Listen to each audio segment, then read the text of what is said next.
এক ধনী লোক তার বাগান বাড়ির পুকুরের মধ্যে অনেকগুলো কুমির পুষত।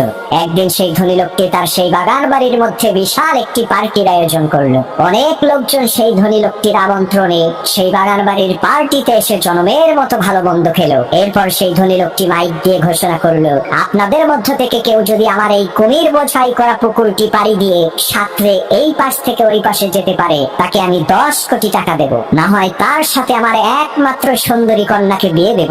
লোকটির কথা শেষ না হতেই পানির মধ্যে ছপাস করে শব্দ হলো। সবাই দেখতে পেলে একজন সাহসী যুবক পুকুরের মধ্যে ঝাঁপ দিয়েছে, আর তাকে ধরার জন্য বড় বড় কয়েকটি কুমির তার দিকে ধেয়ে আসছে।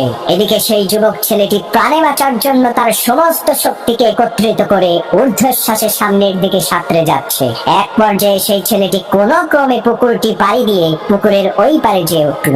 ছেলেটির এত বড় বিজয় দেখে সকলেই হাতে তালি দিল।